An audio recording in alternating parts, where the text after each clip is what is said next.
ప్రేమను నింపుకొని ఎన్నో మంచి విషయాలను చెప్తూ మనందరికీ మొదటి గురువై నిలిగేది. అమితమైన ప్రేమను పంచేది అమ్మ. అందుకే అంటారు మాతృదేవో భవ అని. మరి కాదంటారా? కాదనగలరా? ధన్యవాదాలు. చెప్పమ్మా, మీ అమ్మగారి మీదే కాకుండా అమ్మ అనే పదానికి మంచి చక్కని నిర్వచనం ఇచ్చావు. మా అందరికీ కూడా అమ్మ అంటేనే అంతులేని ప్రేమ. అది హృదయాంతరాలను ఎప్పుడు దాకుంటుంది, దాన్ని ఎవరు తొలగించలేరు. అటువంటి అమ్మ గురించి గొప్పగా కవితటువంటి హెస్టర్కి మరోసారి ధన్యవాదాలు. తర్వాత ఎం సుబ్బరాయుడు మణిపూర్ వారి కవిత నేర్పిస్తారు. ఎం సుబ్బరాయుడు.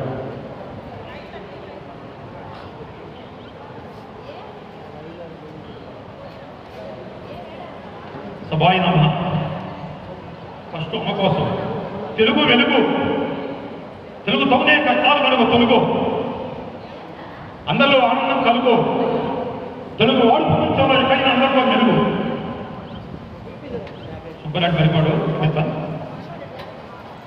దాపత్య స్పృహ.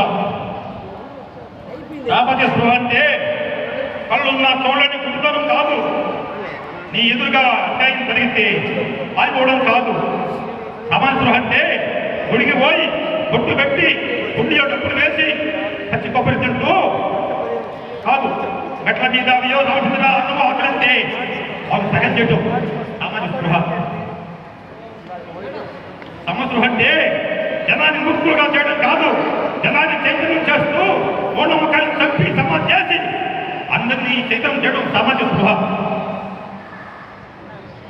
సమస్పృహ అంటే కత్తెర గుట్టలు వేసుకొని కారులో రెయ్యపోవడం కాదు. సామస్పృహ అంటే అజ్ఞానంలో పడి పారిపోతున్న చీకటి బతుకులను దీపాలు ఎగించడం సామాజిక స్పృహ.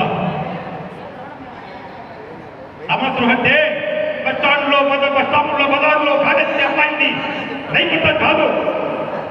సమస్పృహ అంటే అటువంటి కావాల కుక్కలను పెద్దపట్టి సంపాదన పడుతుంది ఈ సమస్పృహ అంటే.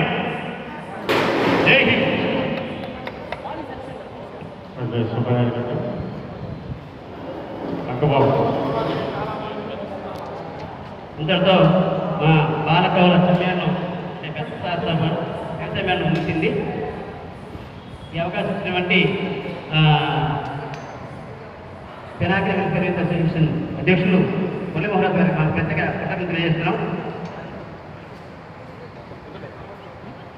మురళీమోహన్